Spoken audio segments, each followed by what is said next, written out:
So again, thank you so much. Buenos días a todos. Thank you so much for joining us. This is our second annual AZ HSI funding opportunity cycle, and we're very excited to talk to you a little bit about how to apply for these grants, right? We're going to start by giving you a quick overview of the AZ HSI Consortium. We'll introduce a little bit about the purpose, the goals, the mission, vision of the GATE funding opportunities.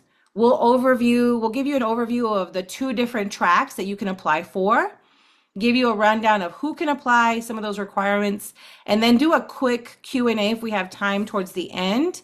But in between all that, we also have one of our awardees joining us today. So you'll be able to hear directly from her the work that she's been able to do since she was awarded this year. And yeah, so you'll be able to hear the impact stories directly from her.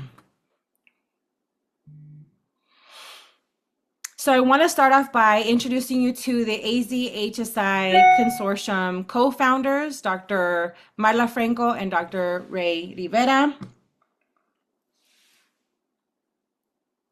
And to give you, let me give you a quick overview. Go to the next slide before we introduce ourselves and give you a quick overview of the mission of the AZ HSI Consortium. So the consortium launched in 2021.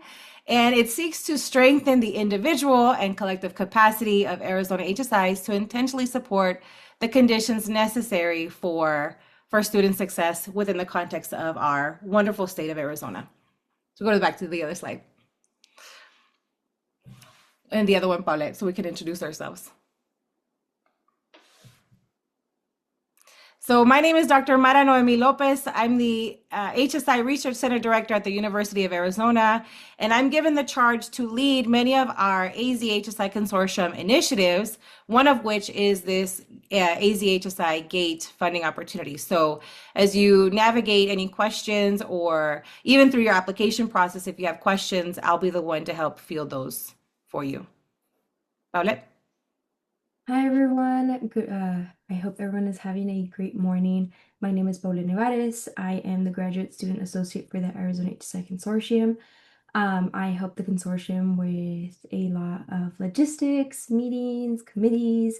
So if you ever receive an email, that is myself. I'd be more than happy to answer any questions or any concerns as well, and I'm happy to be here. Paulette makes everything function and run as smoothly as possible. So you're amazing. Thank you so much.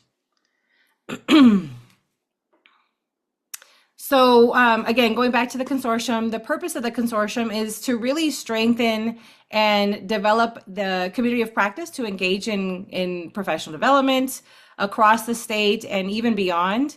Many of the initiatives that we have running through the AZ HSI Consortium support the development and exchange of evidence-based practices too. So you can see on our website that we've promoted various different initiatives that advance the information sharing, knowledge collection, and distribution of those evidence-based practices. We like to also help support any program that helps to facilitate the successful transfer of students across Arizona, and also collaborate across HSIs. So nationally, we have a lot of partners that we work with to help support and advance a lot of this work. So again, another overview of the consortium. We have 21 AZ HSIs across the state, serving over 90,000 Hispanic identifying undergraduate students and over 4,000 Hispanic identifying graduate students. So the first cohort that we had, which started in January 2025, we had 5 different AZ HSIs represented as our inaugural GATE awardees. We want to increase that if that's at all possible to expand across these 21 AZ HSIs this year. So back to, why you guys are all here to learn about these GATE funding opportunities. Really, this work has been, with a focus on aligning efforts with the consortium. So you learned a little bit about what those are. And we have several different desired outcomes for the GATE funding opportunities. We do want you to advance the work that you're currently doing. We want you to identify a gap, right? A challenge, a problem, and find ways to remedy those things. We also would love to help support you in your pursuit of submitting competitive proposals to either the NSF, other federal agencies, and non-federal agencies too. And our goal is to help support you in that application process if at all possible. So we have two funding tracks available for this AZ HSI GATE, and they're funded partially by the Helios Education Foundation and partially by the National Science Foundation as well. So I wanted to give them their credit here too.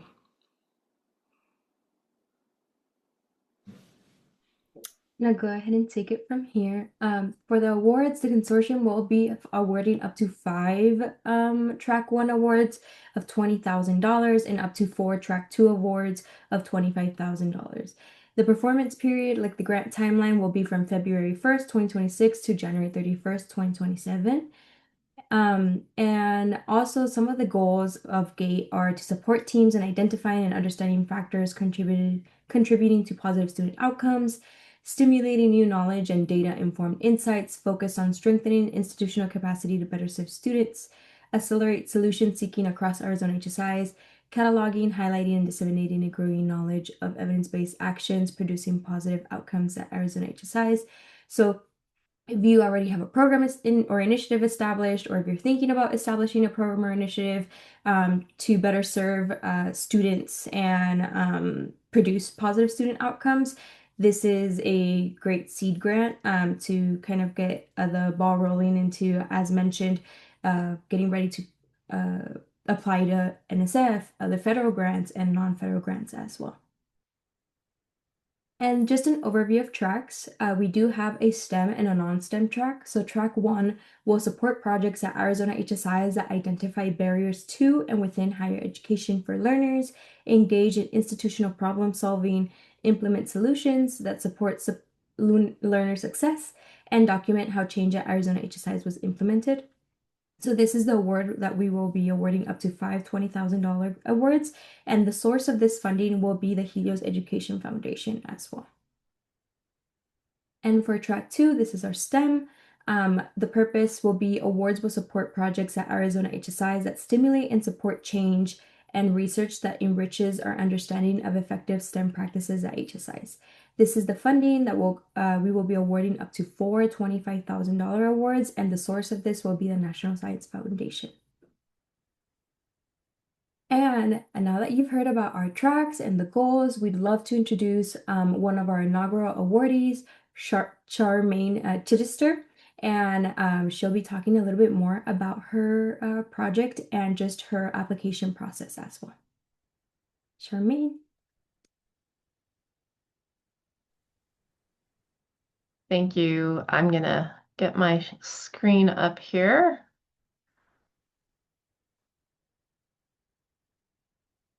Okay, everybody see that okay? All right, perfect.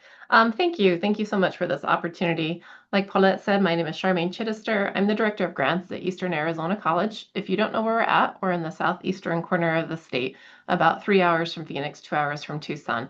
And so I'm looking forward to sharing with you our experience over the last year of being an awardee. We were a Track 1 awardee, and we're wrapping up most of the items of our grants right now with a little bit of things that might be continuing on that I'll share with you more now. We have had a really great experience. I actually was unaware of the Arizona HSI Consortium until I went to Haku a couple of years ago, where they did a presentation, and I said, "Oh, this is a great resource." And so if you guys have not yet found them on LinkedIn and on Instagram and Facebook, please go do that, because that's where I'm able to stay up to date on a lot of information, and then you get on the emailing list so you can find out about all the great trainings that they do. So our project, when we heard about the funding, it was led by my department, which is like me. I like to say department. It sounds bigger, but it's me and my part-time assistant. And so the first thing we had to do is, who needs to be at the table in this conversation? Because We have only been an HSI just for a few years, and it was great. I was like, woohoo, Title V qualified. Now what? And we didn't really know what to do with that. And our administration hadn't had big conversations about it either. And so one of the first things we did was we created a project team. And our project team was a cross-sectional team. It had men and women, Hispanic, non-Hispanic, executive level down to part-time assistants. And we said, okay, what are some of the challenges and some of the things we need to address? And we didn't even know, what questions should we be asking. So we built this project team with the intention of making sure that we would have buy-in at an institutional level. And we reviewed the application. We created a SharePoint drive to start putting all of our thoughts and research into and the application. And then we really dove into the research. What were other institutions doing? Where are our gaps? Could we identify our gaps? And so through that, we created three main initiatives and then developed the budget after we knew what we wanted to do.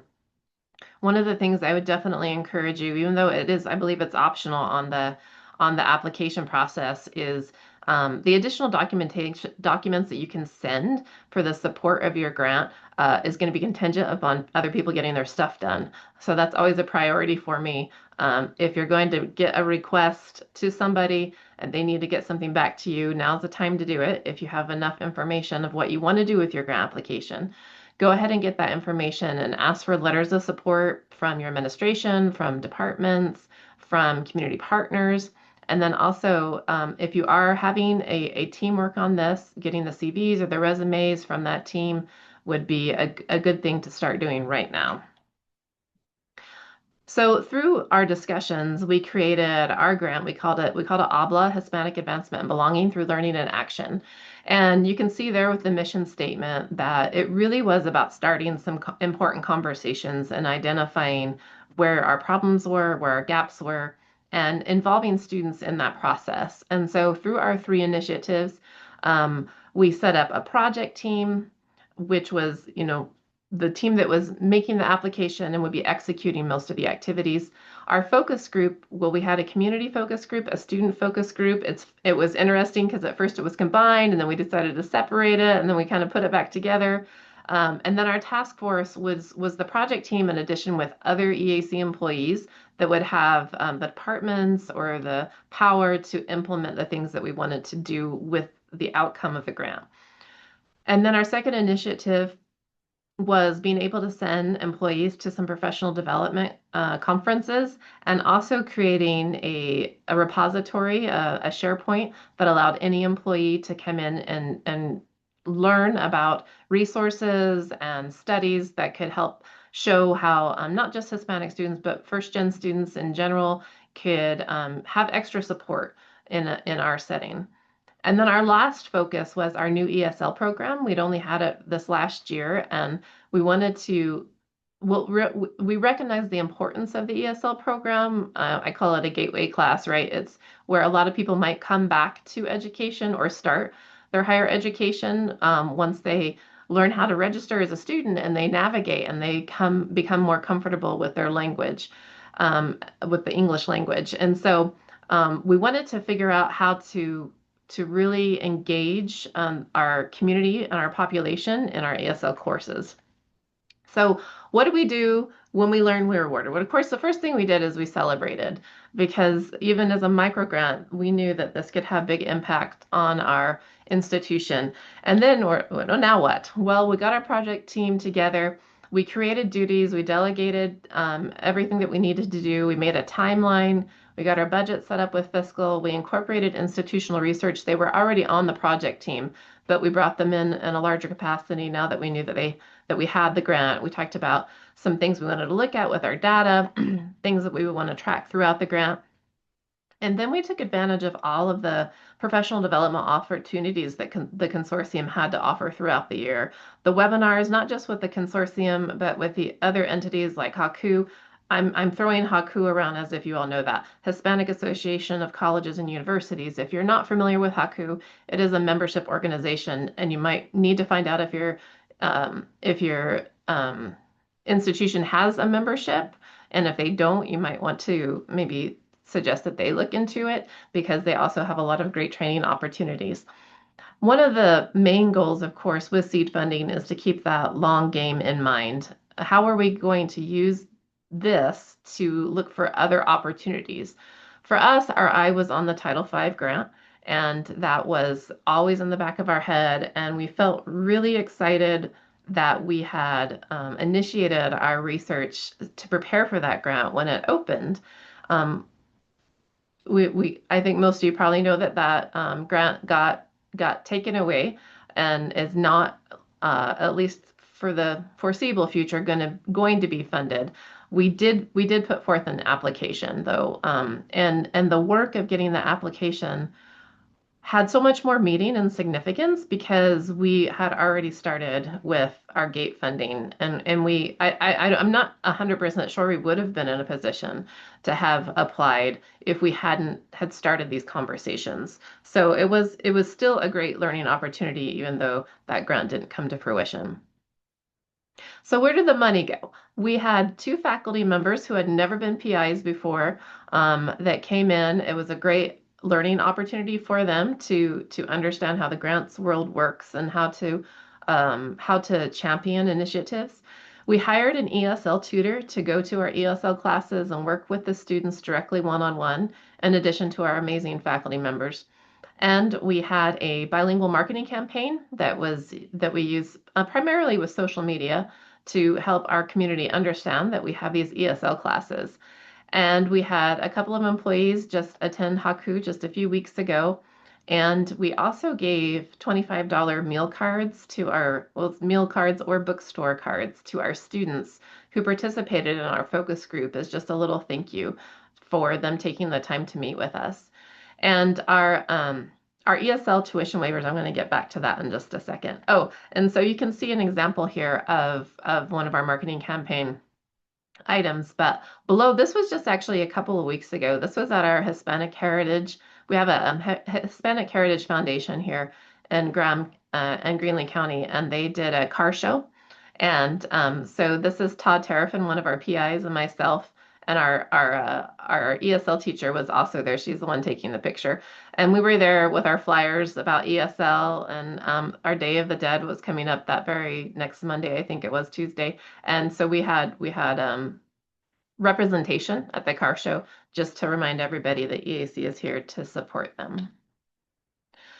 What did we learn? Well, one of the first things we learned, if your institution is an emerging HSI, it's good to understand there are different definitions of the HSI. Haku was the first organization to actually define what an HSI is, and their definition's a little different than the Department of Education. And so depending on whether you go through the waiver process or whether your formula that you're using through iPads actually calculates the 25% or more Hispanic population, it can be a little confusing at first. So if you run into that issue, please feel free to reach out to me because I think we finally figured out the difference. And it was interesting to just understand that there was different definitions. The other thing that we learned that was super important was making it a safe space, not just with our focus groups, because I think that goes without saying that we wanted the students to feel comfortable sharing anything. But it really started with our project team. We had to have sometimes uncomfortable conversations of, let's see, let me give you an example. So we have a multicultural club. We do not have a Hispanic Student Association necessarily, or something of a similar nature where it's just Hispanic students. This multicultural club is open to anybody. And so the question of, are we doing a disservice to certain cultures by not having, a club that's just for them, or is it worse to propose that? And so we had conversations like that. We had conversations that revolved around identifying students as a first-gen student or as a Hispanic student. There's statistics that will show that it could be more challenging, right, in higher education for you. And that, I mean, those are facts. That's not opinion. But if you're trying to tell a student that they're at a disadvantage and you're here to help them, is that helping them? So we had some really interesting conversations, and that I think allowed us to lead as for the institution on the initiatives. I say the outcome needed teeth. What does that mean? Well, that means that I think the best grant activities, whether for your GATE funding or for anything else, they should be things you should already be doing. Like you just haven't had the time or the resources to get them done. And that involves having those relationships, planning them early on, to have the buy-in and thinking, gee, if we can't get the funding for this project, how can we continue? Because hopefully you build so much momentum, so much excitement that people want to do it anyway.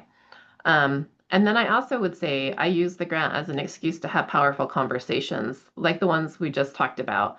Um, we had conversations about the fact that our faculty and staff aren't as diverse as our student population, and why is that, and what can we do to correct that? Um, make some noise. I made some noise in other committees. I serve on several committees, our administrative cabinet, our student success committee, and I would always update them on our OBLA grant. This is what's going on. This is what we're finding out. This is what we're hearing from students and our focus groups and our community members. And it made other people interested in it. And then I also featured it in our um, seasonal newsletter that we do for the grants department to let everybody know what we were doing with the money. And through the last year, what we've discovered through the feedback that we got from our students and our community members is our students actually feel really well supported. So it was good to hear that they feel comfortable on campus. They feel like they have many resources at their fingertips, but they didn't always feel like outside of that academic nature, that they had the resources they needed, especially if they had moved to our community from somewhere else. We have a lot of dorms and off-campus housing, so even as a community college, we have a lot of students that move here and they're away from their families, and they don't know what to do when they're having car trouble or if they were seeking maybe some other documents through our local agencies here. And so we talked about how we could fill that gap. And it came down to the idea of mentorship. So two of the projects that we identified were creating a student mentorship program and also a family engagement program where families who didn't speak English as their first language could come to campus and make sure that they understood everything that we had to offer. So some of the things that I would leave you with is the value of building the relationships and thinking about how can we institutionalize the things that we're doing that you would like to do in the grant. One of our big successes was I mentioned that we had tuition waivers for our ESL classes, and through that, working with our administration, with our marketing department, we had an expanded conversation, which eventually left our administration feeling like the right thing to do would just be to make all ESL classes free for everybody. And so we were really excited about that. I've mentioned it before, but we had our marketing campaign all ready to go, for an application process ready to go, and for the $200 discount for the tuition waivers. And we changed that real quick and we're able to make that free. And it's going to be free for the considerable future from what we know. So that was a big win for us. We also have had such success with our ESL tutor that our tutoring staff is going to incorporate that position into the request for the next fiscal year budget. So that should be continuing just based on the success of not just the one-on-one results with the students, but also the fact that because of the free tuition, we're increasing the enrollment in those classes. It used to just be maybe a few students and mostly athletes. And now we're seeing a lot more community members and return adult learners also with that. The other thing to remember is if you fund professional development in your grant, sharing, having those people come back and share the information. In fact, I've got about 10 pages of documents from the last few meetings that our employees have attended through the consortium and through HAKU that we're going to review tomorrow with our project team to look at examples of other institutions. Use that information to figure out what next steps we could take and what's been successful. And then just a few weeks ago, I was in our administrative a cabinet meeting to review our new 5-year strategic plan, and was so excited to see that the student mentorship and family engagement plans are in there.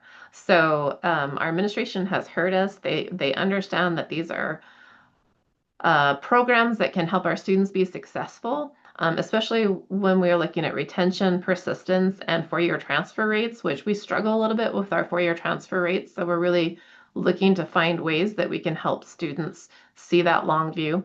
And so this isn't just going, this $20,000 grant has turned into 2 action items on our strategic plan, which I think is significant in the fact that we've had the right people in the conversation, and we've been able to prove our points, especially through the student voices. I hate it when we have meetings with administration and faculty and staff, and we sit there and talk about what the students want.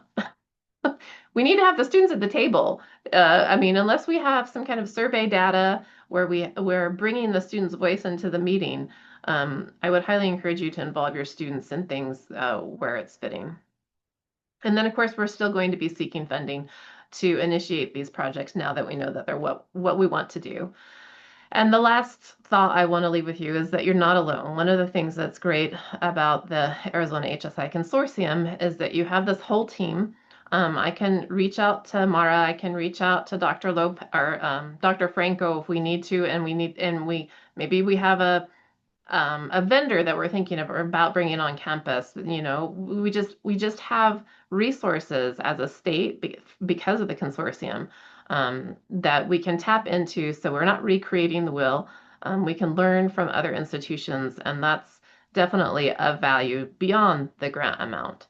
So I think that's all I have. There's my contact information. If you have any questions, feel free to reach out. But I thank you for this opportunity. It's been a great experience, and we hope it will continue. Charmaine, thank you so much. You're amazing. I know that there were moments where I was like, I'm gonna just snap, clap. Appreciate you gassing up the consortium too. We try to be as intentional as we can about this work, and just really proud of you for all the work that you've done. You were notified of your award in January. We're not even a full year in, and you've been able to accomplish so much thus far. I also want to just acknowledge that the academic climate that we're in currently looked different when you applied last year. Yes. And so, in addition to everything you've done it all with this rapidly changing academic environment. So just a massive congratulations to you, to your team, to the intentionality that you've put forth in all of this work. You're amazing. And I'm so proud to work with you and alongside you. Very, very impressed. Thank you so much. We do have a Thank you. question for you in the chat. So why don't I just answer the one so that we can continue on talking about the application process. The one question was, did you focus only on your university students, like master students, or are you also attracting high schoolers? What was your age group range? So Eastern Arizona College is a 2-year institution, although we have started offering a few different baccalaureate degrees. And so we focused on students who were full-time students, and I would say our student focus group was traditional age, so 18 to 24. But then we also brought in from our community focus group older adult students who have taken classes at EAC to get their experience, and so we had that range. So, but mostly our student focus was on those who are full-time on campus, which for us is a traditional 18 to 24 range. All right, Charmaine, thank you so much. I appreciate you. And I think Charmaine may hang around, so if you have any more questions for her, feel free to put them in the chat, that maybe Charmaine, you can field them from there. But for those of you that are still interested in this part of the webinar, we'll continue on to talk about some of the more like logistic stuff about the application.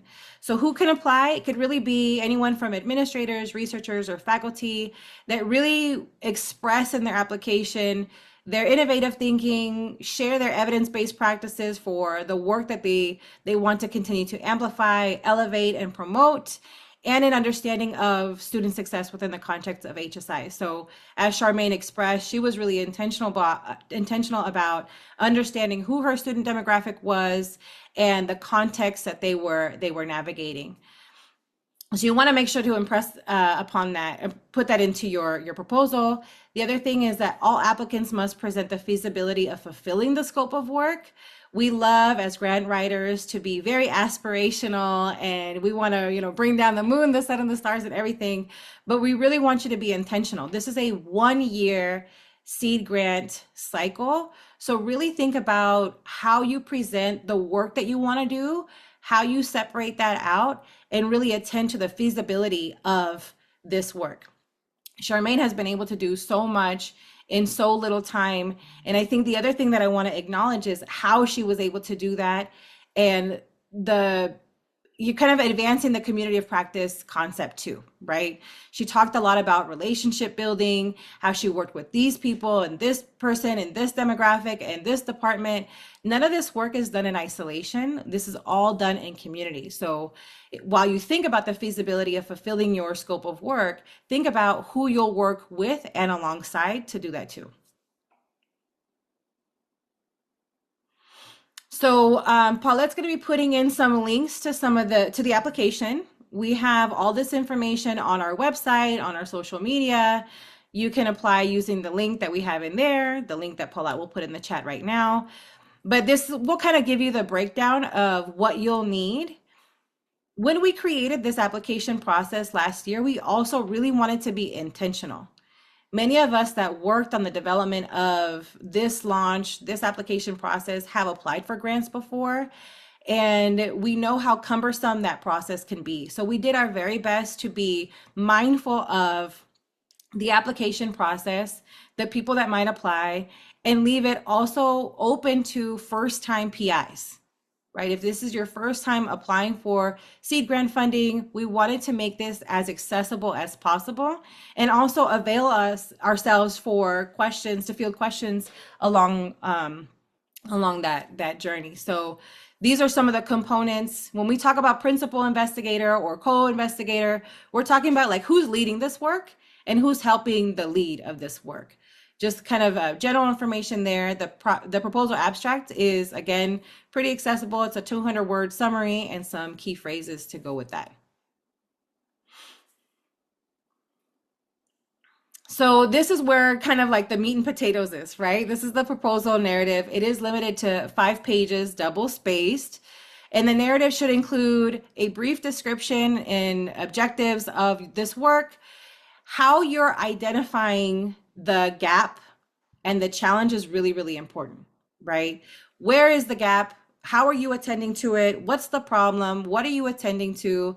How did you acquire that information? Are you providing data, evidence to support this gap or the challenge that you've addressed? And then also it's really important for us to know like what track you're applying for. We have the 2 tracks that Paulette described earlier. We have our non-STEM track and our STEM track in there. So you'll identify that in your proposal narrative. Then your action plan, this is where you'll put your scope of work. You can add in like a calendar, you'll do this in the first 3 months, second 3 months, or first half of the year, second half of the year. Charmaine, I appreciated that the first thing you did when you got awarded, yes, you had an action plan, yes, you got your team together, but you celebrated. So I think that's really, I like that you shared that. The other thing is that you want to add in there your method for data collection and data analysis. It's really important for us to know that you have the capacity to collect the data, that you understand how important it is for you to collect that data, and you share what your plan is to do that. And then a brief description of the team that you're going to be working with and alongside to attend to these gaps and challenges. We also have, again, trying to be really intentional about this application process, we created a budget justification template for you. That's also in the application process. There's hyperlinks in the application. And Paulette put all the links in the chat right now. We also, for our STEM track applicants, we have a current and pending support guide in there to make that useful for you. And again, kind of speaking to the relationship building, we thought it was really important that all of our applicants connect with their research administrators, their business officers, to express to them your intent to apply for this work. As you receive the funding, you're going to be working closely with either your foundation person, your research administrator, your grant administrator of some sort to help either receive these funds or help in the distribution of these funds.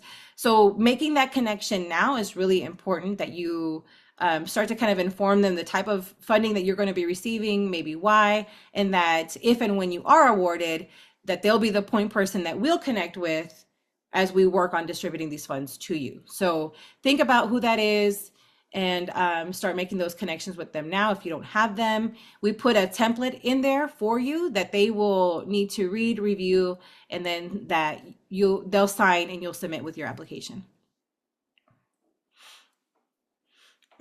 So these are any additional materials. Last year we had some people submit sample curriculum, photos of some of the work that they've done out in the community, some publications or CVs that they submitted with contractors or people that they wanted to work with to hire for professional development resources. So anything that you think might strengthen your proposal or add to either evidence to support the feasibility of completing the scope of work within a year, or just advancing any additional expertise that you might have on your team.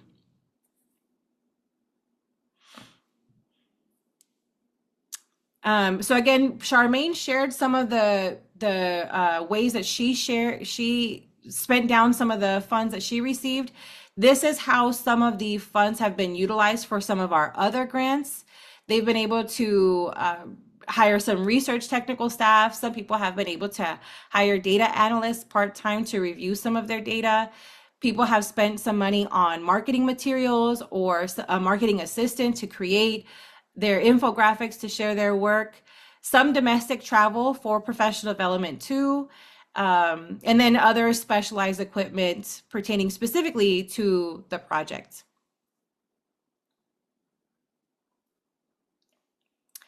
So overall, this is kind of just a gist of the proposal review criteria. The proposals will be reviewed on overall impact and significance. We want to make sure that you are strategic in your thinking in attending to the gaps and challenges, right? The problems that you're trying to address. We want to make sure that you are explicit about the feasibility of completing this work within the 1-year time frame. We want to ensure we'll be looking for the fit and reasonableness of the budget relative to the scope of work. We'll also be reviewing this work through, the lens of like, do you have relevant expertise? Do you have a concrete understanding of HSI related work? And do you have an understanding of what the AZ HSI Consortium mission, vision, and goals are? And are you finding ways to be in alignment with all of that? All of your proposals will be reviewed by a panel of subject matter experts that we will review and ensure are placed to help provide a critical lens to this work. And the proposal review will take about 1 month. The one thing that I forgot to mention is, I don't know if we have a slide for this yet, but the one thing that I forgot to mention is within that 1-year time frame, we are also going to be providing you with mentorship. So for the inaugural cohort, we had 4 mentors that were recruited and placed with our awardees intentionally. So after the proposals were submitted, we were like, okay, we have a group of people that we are going to be placing with these people, everyone's subject matter experts, and they've worked with the awardees throughout the course of the entire year. So if and when you are awarded, you'll also be provided with a mentor that will hopefully help support your efforts within your program, in efforts with applying for federal and non-federal funding, or providing you with support in getting the work that you're doing institutionalized as well. So these are all of our committee members, and these are the organizations that they help represent. They've helped inform the development and facilitation of the AZ HSI GATE funding opportunities and continue to do so. So you'll see here that we have AZ HSIs represented, 4-year, 2-year institutions, but we also have nonprofit educational foundations that have helped ensure that we move forward with intentionality and with the mission of the AZ HSI Consortium in mind. So the AZ HSI GATE funding opportunities were launched at the summit this year. Our applications opened on the 24th. These applications are due January 9th, and we will be providing our decisions on February 9th. So we have about a 1-month review process. Once awarded, this is a general program timeline. So these dates are subject to change. Some of our dates changed this year, given all the different changes that we've had. But so generally, once you're awarded in February, we will bring all of our awardees together for a virtual orientation. We'll kind of do like a virtual meet and greet with everyone. The program timeline is from February until January 31st of next year, where the project reports will be due. And I'll talk a little bit about that in just a second. We'll have you paired with your mentor by the end of February so that hopefully you can start scheduling your meetings with your mentor. We'll also have a guest speaker that we'll have lined up to connect with you.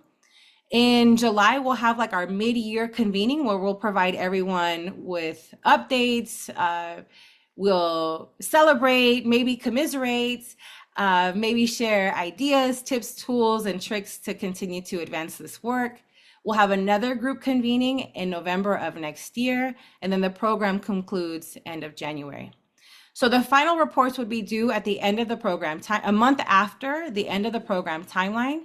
We also will provide you with a program or a final report template. Again, thinking about being intentional about the work and making sure that we're supporting you every step of the way. We'll be providing you with that template. All right, everyone. Well, thank you so much for attending. Again, please reach out if you have any questions, if you've had some time to mull this over a little bit more and more thoughts pop up. We're here. We can meet over Zoom or have a quick call as well. Just feel free to reach out. Thank you so much.